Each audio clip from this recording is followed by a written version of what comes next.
Hi and welcome to this functions revision video where we're going to focus on some exam questions. The exam questions in particular we're going to look at are the 2017 paper 1 section A question 1, 2016 paper 1 section B question 8b and 2014 paper 1 section B question 7b.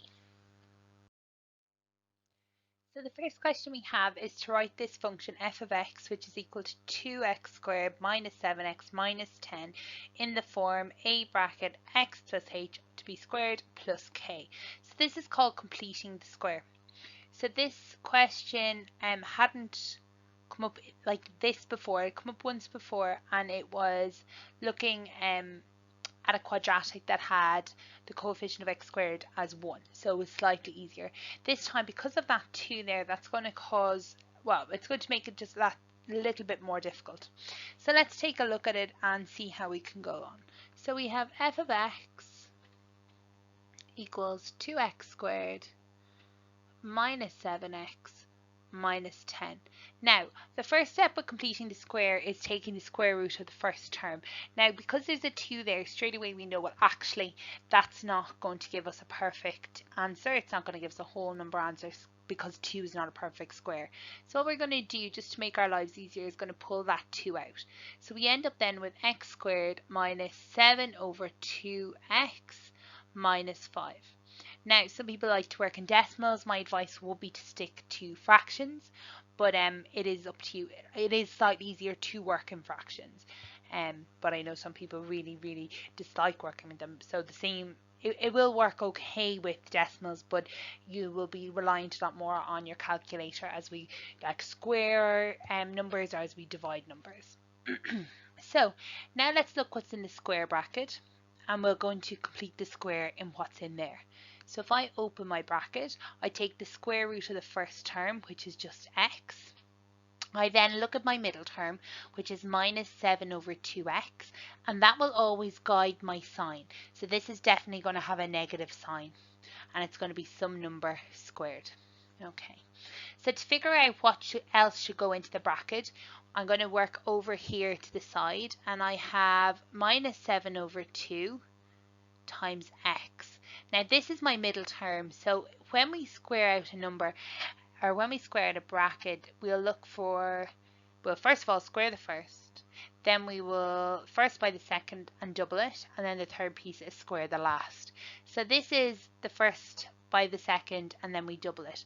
So we first need to half of minus 7 over 2x, which is equal to minus 7 over 4 x, but remember it also got multiplied by the first term, so then we need to divide by x, so that just gives us minus 7 over 4, and that is what goes into the bracket here, so minus 7 over 4.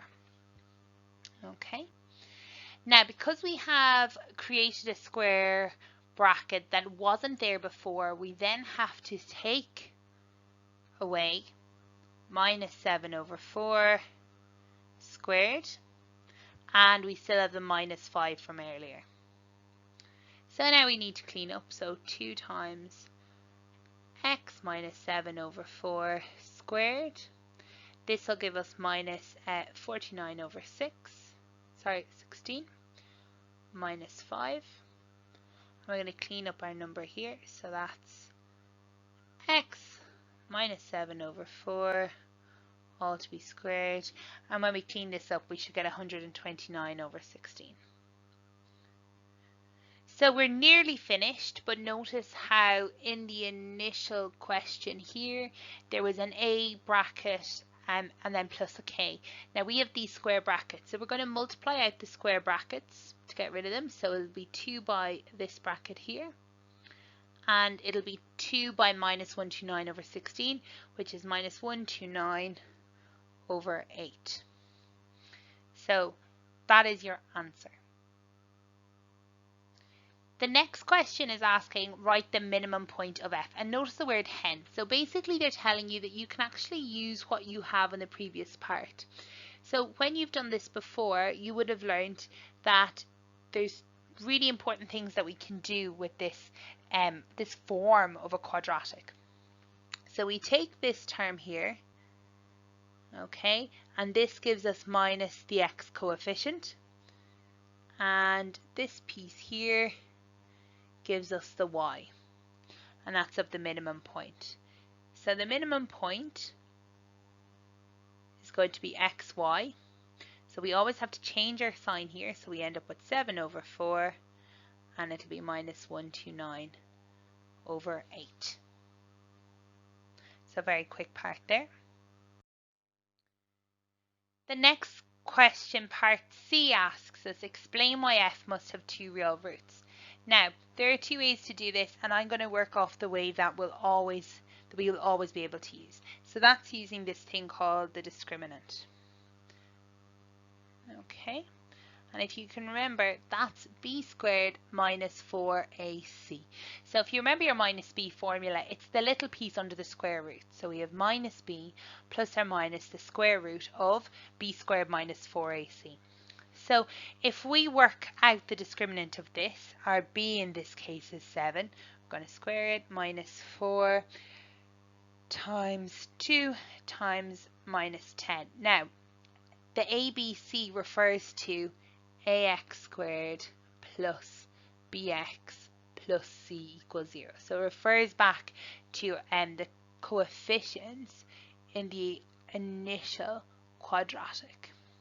Okay, so when I work out the discriminant there, I get 49 plus 80, which works out at 129. Which is greater than 0. So if you remember, we had 3 different things about the discriminant. So if the discriminant was negative, so if it gave us a negative number, then it didn't have any real roots. And that's getting into the imaginary numbers, because we'll have a square root of a negative number. If the discriminant was equal to 0, it did have 2 real roots, but they were the 2 identical real roots. So they would, if you can imagine the graph, that quadratic graph would just touch the axis. Because it is greater than 0, then we can say that it has 2 distinct, so 2 different distinct real roots. Okay, so we can say therefore 2 distinct real roots. Another way you could have looked at this is about the minimum point. So if you looked at the minimum point, which we got in the previous part, it was 7, 4 and minus 1298 over 8. So the y coordinate was a negative number. And because that y coordinate of the minimum point was a negative number, it will have had to cut the axis twice. So it must have 2 real roots. But sometimes things like that, we may not always have the minimum point when we're doing a question like this, so the discriminant will always work. Now, part 2 of this part C asks us to write the roots of f of x equals 0 in the form p plus or minus root q. Now, straight away when you see that, people go minus b formula, and that's absolutely fine to use. You can go back to the initial quadratic that we have and use your minus b formula. However, you would have learned back when we did completing the square that we can use that form in order to get our roots. So that's the method that I'm going to use. Now, like I said, if you use minus b, you're going to get the same answer, but it is good to know this method because it is slightly easier. There's not as much calculations, and it's not as time consuming. And you're more likely to make a mistake in the minus b formula as you're subbing in all that information. So we start with the form that we made in the first part. So 2 bracket x minus 7 over 4 squared minus 129 over 8. We're then going to rearrange this. So we're going to bring the minus 129 over 8 across the equals. So that gives me equals 129 over 8. I'm then going to divide both sides by 2 to get rid of the 2 in front of this bracket. So I end up at 129 over 16. And then I'm going to square root it. So I just want this bracket as it is. So 7 over 4 is equal to the square root of 129 over 16. So if you notice, the bottom of that fraction is actually a perfect square. So we can use that. So that is the same as the square root of 129 all over the square root of 16. Rules of thirds. So when there is a fraction in under the square root, we can separate it to the square root of the top line and the square root of the bottom line. So remember, our square root is a power of a half. So when we talk about the rules of thirds, we're also talking about the rules of indices. So x minus 7 over 4 is equal to the square root of 129, and I'm going to write the square root of 16 as 4. And then my last step is to bring across my 7 over 4 plus root 129 over 4. Now, I've purposely left something out here in the middle of the question. So if I can get you back to just this step here, where we applied the square root. So you'll notice that our final answer only has a plus in it, yet we were asked to get p plus or minus root q. So this is a really important thing that I want to draw your attention to. When you're doing the square root, we will always get two answers, and that is the plus and, well, the positive and the negative answer. But because if you think of the square root of 4, 2 by 2 gives us 4. But similarly, minus 2 by minus 2 also gives us 4. So a plus and a minus is the correct way to go when we get a square root of a number. So if I put in my plus and minus the whole way here, at this point here, not only will I have the plus, but I'll also have my minus. So when we're doing the square root of any number, we can always take the positive and the negative. And we've seen that in many, many cases. So it's just to really, really be aware of that. When we do the square root, the correct way to say it is we'll get the positive and the negative answer. So the first question here, so basically we're dealing with the Olympic competition. There's two different events. So the first event is the 20-meter race and the second is the javelin. So in the box, we can see here that they said for the 200-meter race, x represents time. For the javelin, x represents the distance. They then give us a formula, y is equal to whatever, where y is the number of points scored in the event. And that formula there contains some constants.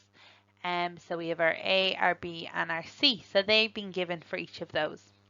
So in the heptathlon, excuse me, Jessica ran 200 meters in 23.8 seconds and threw a javelin in 58.2 meters. Use the formulas in the table to find the number of points she scored in each of these events correct to the nearest point, so whole number. So over here we have the formula y is equal to, now A in this case is 4.99087. Then we have B, which is 42.5. And then we're subtracting our x, which in this case is 23.8. And that's all to the power of 1.81. So when you work that out, you should get that equal to 1,000. Nice and straightforward. For the javelin then, A in this case is 15.9803. Our x in this case is 58.2.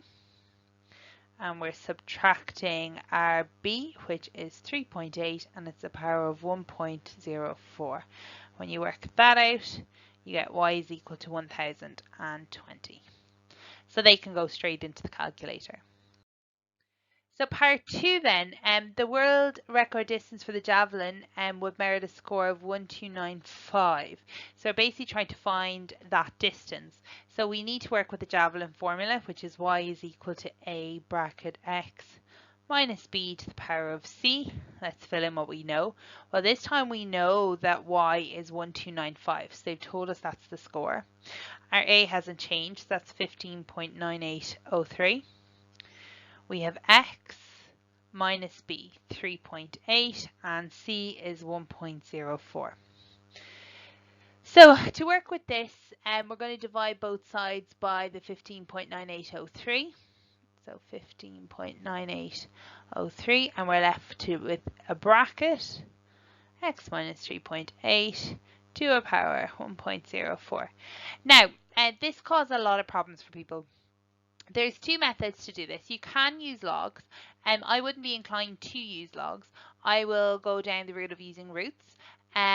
The worked solution sheet that I've done and uploaded, that contains both methods. So if you would like to see an alternative method using the logs, please go ahead. What I would just say is the logs, it's just a bit messier and it's not as intuitive to use logs, because usually we would use the logs if the power was the unknown, i.e. when we couldn't use the roots.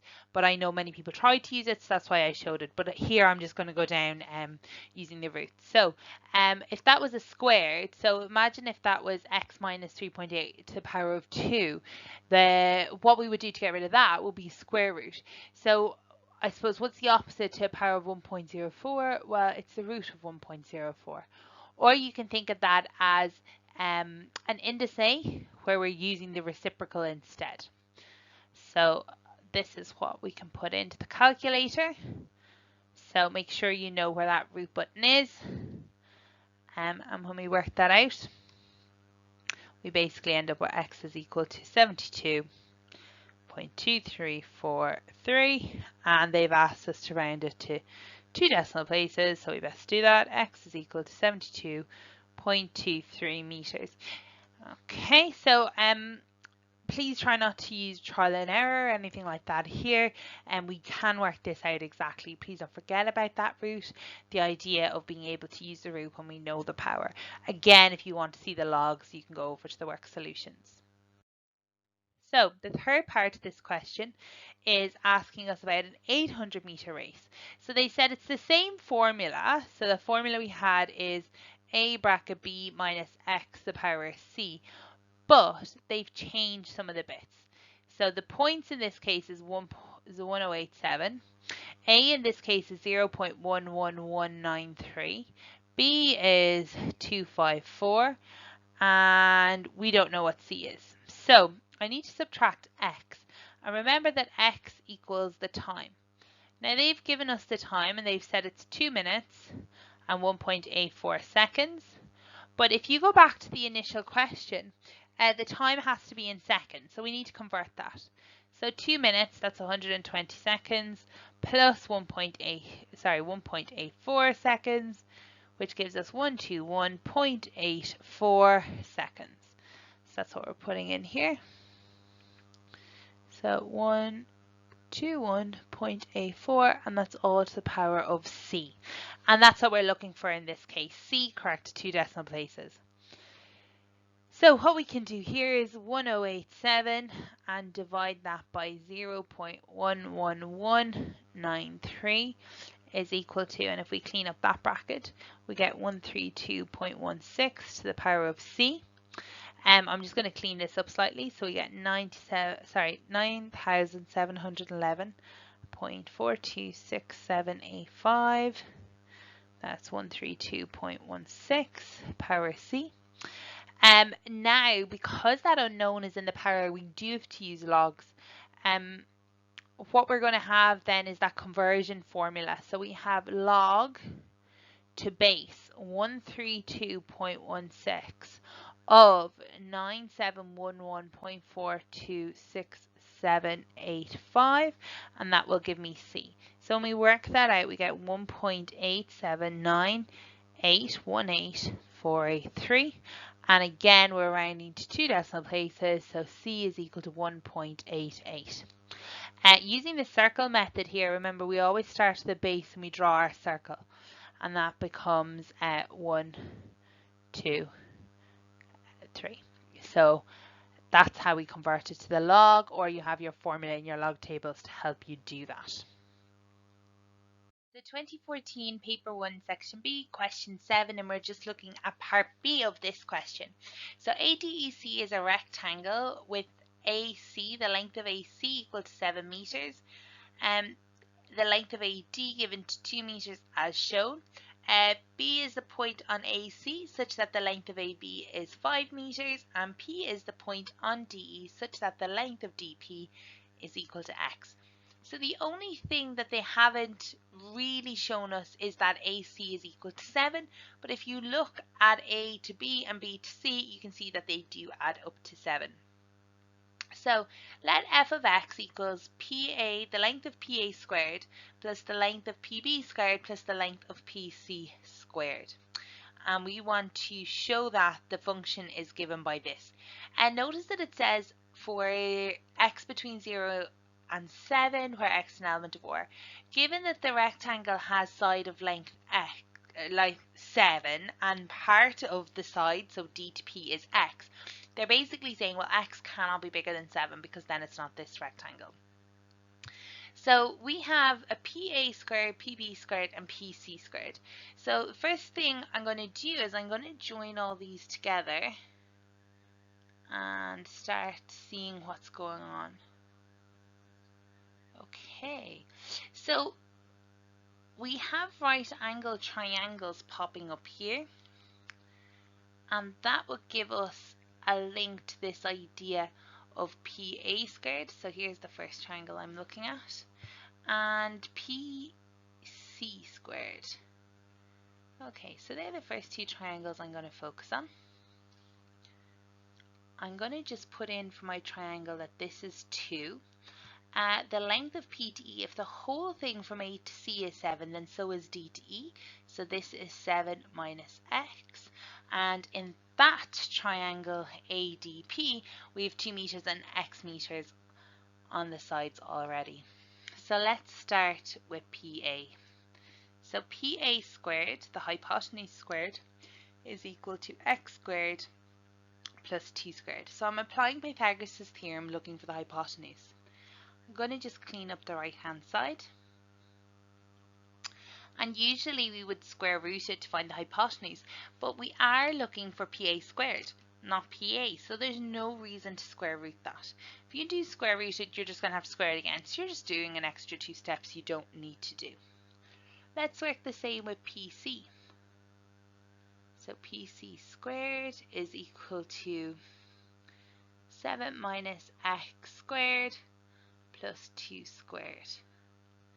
Working that through, 49 minus 14x plus x squared. So using the shortcut for squaring, square the first, twice the first by the second, square the last, plus 4. And cleaning this up, we get x squared minus 14x plus 53. So the last thing I need to work out is the length of PB squared. It's a little bit more complicated because if we take a quick look, I'll change my colors here. This triangle here is not going to be hugely helpful because it's not right angled. We can start getting a little bit complicated and maybe try to work with the non-right angle triangles, but really I want to find a right angle triangle so I can get that PB squared. There's quite a lot going on in the diagram, so I'm just going to clear the screen. So I've just cleared the screen now, and I've written my PA and my PA squared and PC squared, and I'm just going to join PB, the one thing I am left working with. So PB like this. So what we're going to do is try to create a right angle triangle, and the easiest way to do that is to drop a line perpendicular to DE. Now you could also bring a line from P to meet AC at a right angle. What I've done now is I've created a right angle triangle, and just like before I'm going to highlight this so we can really see the triangle. And I have a 2 meters here. Now this little length here is a little bit more challenging, but not hugely. So you can look at it in the easiest way probably to look at it is my length to this point here is 5 and my length to here is x. So this is 5 minus x. If you want to work the opposite way, I know P to E is 7 minus x. I had that when I was working out PC, and then I have a 2 up here. So 7 minus x minus that 2 will give me 5 minus x.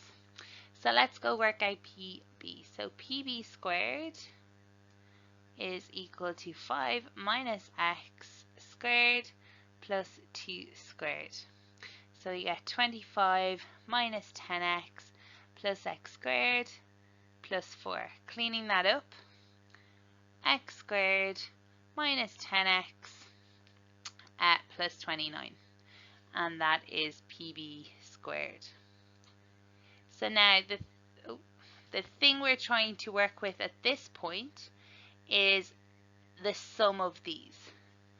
So let's get the highlighter again, just so we can be very clear what we're working with. F of x is given by PA squared plus PB squared plus PC squared. So when we're working with that, f of x equals PA squared, so x squared plus 4, plus PB squared, so plus x squared minus 10x plus 29, plus PC squared plus x squared minus 14x plus 53. And now we're going to do a little bit of cleanup. To help with the cleanup, there's an x squared, an x squared, and an x squared. There's a 4, a 29, and a 53, and a minus 14 and a minus 10. So tidying up, I get 3x squared, minus 14x minus 10x, so minus 24x. I then have a 4 plus 29 plus 53, and when you add that together you get 86, which is exactly what they wanted. So we've worked out our f of x. So now on to part 2. If you weren't able to get part 1, because of the way that they phrased the question by giving you the actual function, you should still be able to work with part 2. So this is a calculus piece. The function f of x has a minimum value at x equals k. Find the value of k and the minimum value of f of x. So there are two questions here. The first one is find the value of k, and the second one is the minimum value of f of x. So two parts here. In order to get a minimum value, so think about what we have a positive quadratic. The minimum occurs down here, and at that point we know the slope of the tangent is 0. So the slope of the curve at that point is 0. So our method for doing that is step 1, get f dash of x. When you get f dash of x, what you're working out is the slope of the tangent. So you get 6x minus 24. So that, remember, is the slope of the tangent at any given point. We don't know what the point is, we're looking for the point, but we do know that at the point we want, the slope will be 0. So we're going to let f dash of x equal 0. This is the exact same method for a maximum point as well.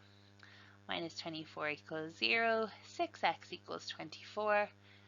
That gives us x equals 4. So that is the k value. So you need to clearly show that that's k. The second part that says find the minimum value for f of x. So f of x is 3x squared minus 24x plus 86. So what they're looking for, what is the value when we sub back in that minimum, or the x of the minimum point. So we're doing f of 4. So that's 3 times 4 squared minus 24 times 4 plus 86. Putting that into our calculators, we get 38. That's telling me my minimum point is 438, but this 38 I've just worked out, that is minimum value of f of x.